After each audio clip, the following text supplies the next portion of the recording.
오늘 말씀 함께 보겠습니다. 누가복음 2장 8절에서 14절까지의 말씀입니다.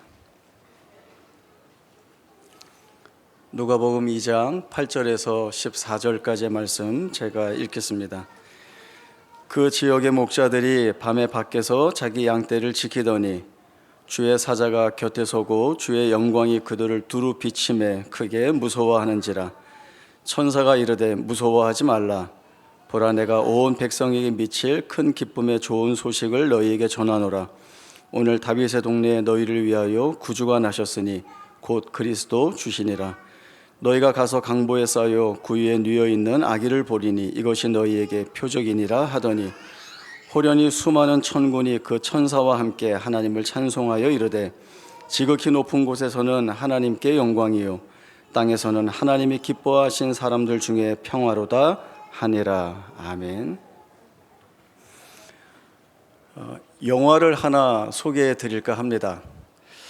사실은 약간 필요한 부분을 영상으로 편집해서 좀 보여드리려고 했는데 저작권 문제 때문에 그렇게 할 수가 없어서 소개만 드리고 숙제같이 드립니다. 한번 꼭 찾아서 이 영화를 보시면 좋겠습니다. 2005년도에 개봉한 메리 크리스마스라고 하는 영화입니다. 실제로 있었던 사건을 영화화해서 제작한 영화입니다.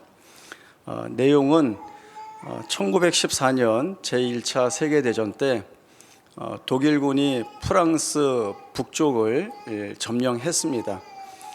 그 북쪽 어느 한 지역에 서로 거리를 한 100m쯤 두고 독일군과 프랑스군, 영국군 이렇게 세 나라의 군인들이 참호를 파고 그 안에서 서로 대치하고 있었습니다. 서로 적대적인 것은 분명하죠. 우리나라를 쳐들어왔고 또 반대쪽은 우리나라를 지켜야 하고 또 한쪽은 더 이상 자기네 나라에 못 쳐들어오도록 막는 그러한 상황입니다. 그런데 크리스 이브 날이 되었을 때 그 영국군에 참전한 한 신부님이 백파이프로 연주를 했습니다. I Dream of My Home이라고 하는 아마 전쟁터에서의 긴장감을 좀 덜어내기 위해서 크리스마스 이브이기도 하니까 그 연주를 했더니 영국 군인들이 그 연주를 들으면서 고향 생각, 가족 생각하면서 이렇게 마음속에 담겨있던 두려움이나 또 슬픔들을 이렇게 덜어내고 있었습니다. 독일군 쪽에서는 이제 이 영화의 주인공인 슈 프랭크라는 사람이 있습니다. 이제 오페라 극단 가수 출신인데요. 이 사람이 후방에 있다가 전방에서 전쟁하고 있는 군인들에게 약간의 안식을 좀 주기 위해서 자기가 가지고 있는 그 노래 실력으로 좀 위로하기 위해서 찾아왔습니다. 찾아와서 고요한 밤 거룩한 밤을 이제 불러줬습니다. 그랬더니 이제 독일 군인들도 전쟁에 지쳐 있었는데 그 찬송가가 굉장히 많은 위로가 되었죠. 그런데 멀리서 들려오는 독일군 진지 쪽에서의 고요한 밤 거룩한 밤을 듣고 이 영국 신부님이 백파이프로 그 연주를 마쳤습니다. 그러자 이 주인공이 이거 분위기가 달라졌다 이렇게 느꼈는지 그 연주에 맞춰서 고요한 밤 거룩한 밤을 계속 불렀고요. 그리고 한 계단 더 올라서 이렇게 참호 밖에 자신의 상반신이 다 노출되도록 드러내놓고는 그 찬송가를 계속 불렀던 겁니다. 우리가 상식적으로 알고 있는 내용으로도 참호 밖으로 몸을 드러낸다는 것은 있을 수 없는 일입니다. 언제 어디서 적의 총탄이 날아와서 목숨을 잃을지 모르는 그런 상황인데 그렇게 할 수 없는 일이죠. 그러나 이 주인공이 뭔가 믿음이 가는 부분이 있어서 참호 밖에 거의 올라서서 이 찬송가를 부릅니다. 독일군 장교가 빨리 내려오라고 소리치는데 이 찬송가가 거의 마칠 즈음에 영국군 쪽에서 박수를 치는 거예요. 박수를. 그리고 이 주인공이 영국군 쪽을 향해서 인사를 하고요. 다음에 이 신부님이 백파이프로 참 반가운 성도요, 오늘 저희도 찬송했죠. 그 찬송가를 연주하니까 이 주인공이 또 그 찬송가를 부릅니다. 부르면서 손에 작은 추리를 들고 그 세 나라가 전쟁을 벌였던 그 자리 한가운데로 걸어 나옵니다. 그러니까 독일군 장교가 오늘 이만큼이면 됐다, 이제 위험하니까 빨리 돌아가자, 여기는 오페라 극단이 아니야 라고 얘기를 하는데, 이 주인공이 여기는 오페라 극단보다 더 멋진 자리인 것 같습니다, 이렇게 얘기를 해요. 그 얘기를 하는 동안 영국군 장교가 옵니다. 와서 이렇게 얘기합니다. 크리스마스 이브 하루 동안 휴전합시다. 오늘 우리가 휴전한다고 해서 전쟁의 결과가 바뀌는 것 아니지 않습니까? 휴전합시다. 크리스마스잖아요. 이렇게 얘기를 합니다.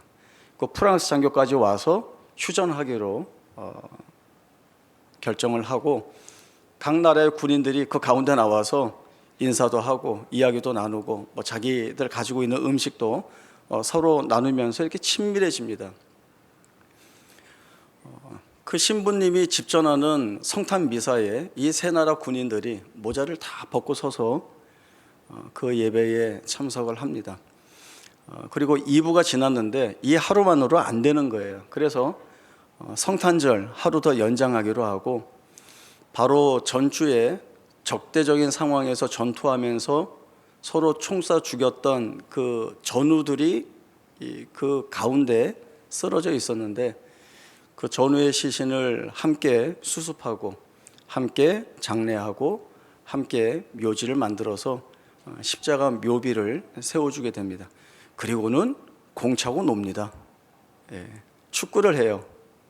그리고 아주 즐겁게 이 성탄절 하루를 마치고는 이제 다시 본연의 임무인 전쟁을 하기 위해서 각자 돌아가게 됩니다. 이제 전쟁 이렇게 이제 시작이 됐는데, 독일군 장교가 프랑스 진지를 찾아왔습니다. 이제 프랑스 장교가 막 화를 내요. 이제 전쟁하기로 했는데 당신이 이렇게 오다가 우리 군인 하나가 당신 쏘면 어떡하려고 그래, 빨리 돌아가, 이렇게 얘기를 하는데, 이 장교가 뭐라고 얘기하는가 하면 10분 후에 우리 독일군 쪽에서 프랑스 쪽으로 포격을 할 텐데 우리 쪽으로 피해와 있으면 어떻겠느냐, 이렇게 제안을 합니다. 그래서 프랑스 군인들이 독일군 진지로 가서 다 피해요. 그리고 10분 후에 아주 어마어마만큼의 포격이 이 진지로 떨어지게 됩니다. 포격이 다 끝난 다음에 이제 이 프랑스 군인들이 자기 진지로 돌아오게 되는데, 그 프랑스 장교가 이번엔 독일 장교한테 당신들이 쏴서 우리도 쏘기로 했으니까 이번엔 당신들이 우리 진지에 와서 피했으면 어떻겠느냐, 이렇게 얘기해서 이번엔 독일군들이 프랑스 진지에 돌아가서 그 포격을 피하게 됩니다. 그리고 이제 헤어지고는 이제 다시 이 전쟁의 자리로 들어가게 되는 그러한 내용이 이 영화에 나와 있습니다. 이 영화가 실제 사건을 각색해서 만든 영화라고 했는데요. 그 영화를 보면서 1941년 저 자리에 있었던 사람들에게 성탄의 의미는 무엇이었을까라고 하는 생각을 해보게 되었습니다. 나라가 다르고 언어가 다르고 살아왔던 삶의 많은 내용들이 다른 이들이지만 이 사람들 마음속에는 성탄이 갖는 공통된 의미가 있다라고 느껴졌습니다. 그것이 무엇일까요? 그것은 바로 이 땅에 구주 예수가 오셨다, 그 구주의 오심이 이 땅에 채워지는 평화였다라고 하는 그 공통된 고백과 의미가 그들의 마음속에 있었다라고 하는 생각을 해보게 되었습니다. 시간이 흐르고 시대가 변하면서 이 성탄의 의미가 많이 퇴색된 것으로 보여집니다. 어느 누군가에게는 상업적 의미로 쓰이게 되죠. 크리스마스잖아요, 이거 즐겨야 해요. 크리스마스잖아요, 이거 사야 해요. 이런 거 해야 돼요 라고 하는 것이 크리스마스라고 하는 것을 끌어다가 자기들의 이익과 유익을 위한 방편으로 도구로 사용하는 것으로 전락해버리고 말았습니다. 영화에도 똑같은 대사가 나옵니다. 크리스마스잖아요. 이것은 세상에 하고 있는 것과는 전혀 다른 차원에서의 고백입니다. 주님이 오신 날, 그래서 세상 모두에게 평화가 임하는 날이었다라고 하는 것입니다. 주님의 오심으로 인하여서 채워지는 평화라고 하는 것은 그저 일순간 잠시 마음이 그저 위로받고 평안을 누리는 것만을 말하는 것이 아니라 오늘 저희가 함께 읽었던 누가복음 본문에서 말씀하시듯이 온 백성에게 미칠 큰 기쁨의 좋은 소식이 온 것이고, 그래서 하늘에서는 하나님께 영광이요 땅에서는 하나님의 기뻐하신 사람들 중에 풍성하게 채워지는 평화라는 것을 우리에게 말씀해 주는 놀라운 사건이 되는 것입니다. 평화를 만들어내는 일들은 여러 가지가 있을 수 있습니다. 그러나 하나님이 주시는 평화만이 참된 평화이고 완전한 평화이고 거기에 다른 무엇이 필요치 않는 그런 평화입니다. 사사기의 역사를 보면 한 패턴이 드러납니다. 이스라엘 백성들이 하나님을 버리고 떠나는 배교의 모습들이 나오고 이에 대한 하나님의 징계가 주어지게 됩니다. 하나님이 주시는 그 시대의 징계는 이웃하고 있는 나라들을 통하여서 주시는 징계였고 심판이었습니다. 이웃의 나라들이 와서 약탈해 가기도 하고 또 괴롭히기도 하고 또 많은 어려움을 겪게 하는 일들을 하나님께서 징계의 내용으로 주셨습니다. 그러면 그 어려움 속에서 하나님을 기억한 이스라엘 백성들이 회개하고 하나님께 구원해 주시기를 요청합니다. 그러면 하나님이 그 시대에 필요한 사사를 세워서 그 사사를 통하여 하나님의 구원의 역사를 이루어내십니다. 그러면 그 구원에 관한 사사기에서의 정해진 한 문장이 있습니다. 이 땅에 몇십 년 동안 평온하였더라 라고 하는 말씀입니다. 하나님의 구원이 임하면 그 땅을 가득 채우는 평온이 임하게 됩니다.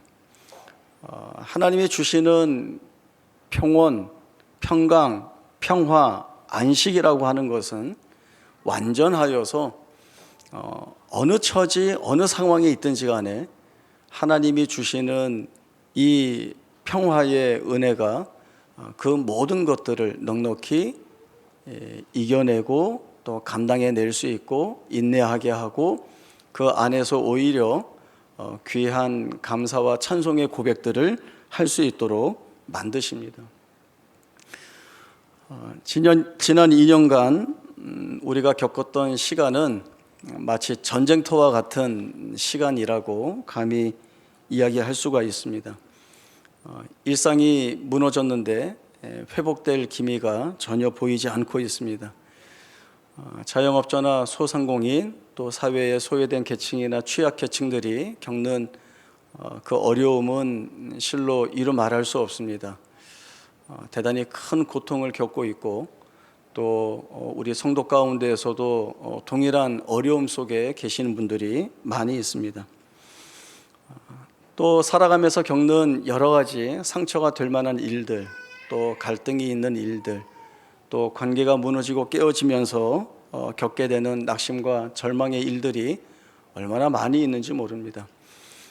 그러나 성탄이어서 이런 말씀을 드리는 것이 아니라 우리가 어느 자리에 있든지 이 성탄이 지니고 있었던 그 의미, 오늘 우리가 말씀을 통하여서 확인받고 있는 바, 주님이 찾아오시는 그 자리에는 하나님이 주시는 참된 평강과 평화의 은혜가 임하고 그 임한 은혜는 그 무엇과도 비교할 수 없는, 바꿀 수 없는, 그리고 우리가 겪고 있는 모든 고난과 고통과 상처와 갈등들을 다 치유해내시고 회복해내시는 완전한 은혜가 된다라고 하는 사실들입니다. 지금도 사실 상황은 더욱더 악화되어 가고 있는 상황입니다. 앞으로 어떻게 되겠다라고 하는 진단은 많이 나오고 있지만 그 진단이 정말 그 진단대로 갈지, 정말 우리가 어떤 희망을 바라볼 수 있는지는 여의치 않고 불안합니다. 그러나 평강의 왕으로 오신 주님께서 우리의 삶을 붙들고 계시고, 또 오신 하나님께서 나는 임마누엘이라, 내가 너희와 함께한다 라고 주신 그 약속의 말씀으로 인하여서 오늘 우리는 우리가 살아가는 이 자리에서 겪는 모든 것들을 능히 견디어내고, 오히려 그 안에서 하나님이 주신 그 평화의 은혜에 더욱더 충분히 잠겨서 우리가 하나님께 감사드리고 그 은혜를 복되게 증언할 수 있는 삶을 살아갈 수 있다라고 하는 자신만만한 고백이 오늘 이 성탄을 통하여서 우리 가운데 채워지리라 믿습니다. 2000년 전 목자들이 들었던 천사의 그 기쁜 소식, 매년마다 그 의미가 조금 더 희석되지 않고 2000년이 지난 오늘 이 시간 이 자리까지 그 성탄의 복된 의미가 우리에게 찾아왔습니다. 온 백성에게 미칠 구원의 큰 기쁨의 소식, 하늘의 하나님께 영광이고 이 땅엔 하나님의 은혜를 입은 사람들 중에 평화라고 하신 그 감사한 말씀의 선물들이 우리의 삶과 우리의 생애와 또 우리의 자녀와 후손의 생애에도 동일하게 하나님이 약속 주신 은혜의 복들입니다. 이 안에서 우리가 마땅히 즐거워하고 기뻐하고 감사하는 것이 신자된 삶의 모습입니다. 여전히 주변의 상황은 여의치 않지만 오늘 이후로 우리는 여전히 웃으면서 메리 크리스마스 인사도 할 수 있고, 참 감사합니다, 잘 견딥시다 라고 하는 위로와 격려의 이야기도 나눌 수 있고, 또 여전히 우리에게 은혜와 복 주시기를 원하시는 그 하나님을 기억하면서 우리가 열심히 기도할 수 있음에 감사하다는 고백을 갖습니다. 이 기쁜 성탄의 선물이 우리 모두에게 풍성하게 임하는 복된 성탄이 되기를 바랍니다. 기도하겠습니다. 하나님 아버지, 은혜를 감사합니다. 자기 양떼를 치던 목자들에게 나타나 온 백성에게 미칠 구원의 큰 기쁜 소식을 선언하는 천사의 그 목소리는 처음에는 두려웠습니다. 그러나 그것이 두려울 것이 아니라 정말 기쁘고 복된 하나님께서 이 땅에 부어주시는 구원의 큰 은혜인 것을 확인하였습니다. 주님이 오셔서 저희를 구원하여 주시고 하나님의 자녀 삼아 주셔서 오늘 우리의 살아가는 날들을 하나님의 자녀로 살아갈 수 있는 그 신분과 지위와 명예를 주신 것 감사합니다. 우리의 삶이 때로 고단하고 고통스럽고 상실과 상처가 있는 자리에 있을 수 있지만 평화의 왕, 평강의 왕으로 이 땅에 오신 주님, 그 오심 자체가 이 모든 것들을 다 뒤덮고도 남을, 그리고 더욱더 분명하게 승리할 수 있으리라는 약속을 우리에게 주셨기에 오늘 우리는 주님의 오심을 기뻐하며 그 오심 앞에 우뚝 섰습니다. 선주의 백성들에게 하늘에 한량없는 은혜를 허락하여 주시고 하나님의 오심을 기뻐하는 그 고백을 우리 하나님 기쁘게 받아 주옵소서. 힘겹고 어려운 자리에 있는 성도들을 위해 기도합니다. 우리 하나님 그들에게 찾아가 주셔서 그들의 어려운 기도에 우리 하나님 응답하여 주시고 그들에게 하나님이 힘이 되어 주셔서 이 어려운 시간과 상황들을 잘 견뎌 나갈 수 있는 은혜가 주로부터 부어짐을 보게 하셔서 그 어려운 자리에서조차도 하나님께 감사의 고백을 드리는 은혜가 있게 하여 주옵소서. 육신의 어려움으로 인하여서 고통 가운데 있는 성도들을 위하여 기도합니다. 그들이 자신들의 건강과 또 쾌유를 위하여서 하나님 앞에 엎드려 기도할 때에 그 기도에 귀 기울여 주시고 그들에게 강건함을 허락하여 주시어서 회복하여 그 남은 생애를 하나님께 온전히 헌신하고 주를 기쁘시게 하고 주께 영광 돌리는 복된 삶을 살아갈 수 있도록 우리 하나님께서 은혜 위에 은혜를 덧입혀 주옵소서. 사랑하는 자녀들을 위하여 기도하는 부모들을 위해 기도합니다. 사랑하는 자녀들이 주 안에서 하나님 주신 약속 안에서 바른 성도로 살아갈 수 있도록 기도하오니 우리 하나님 그 기도 들어주셔서 아브라함과 이삭과 야곱의 하나님이신 우리 하나님께서 우리의 자녀와 후손들에게도 우리에게 주신 그 은혜를 허락하여 주시고 우리에게 말씀하셨던 말씀들을 허락하여 주시고 우리의 기도에 응답하셨던 그 기도를 부어주시어서 우리의 자녀와 후손들이 우리와 같은 자리에서 하나님을 만나며 주를 위하여 사는 복된 생애가 되도록 은혜를 베푸시고 축복하여 주옵소서. 오늘도 이 자리에 함께한 모든 성도들과 그 가정에 주의 선하신 능력과 은혜를 부어주시고 성탄에 감사한 감사의 고백들이 주 앞에 영광으로 올려지는 참 예배의 복된 자리가 되게 하옵소서. 거룩하신 예수님의 이름으로 기도하옵나이다. 아멘.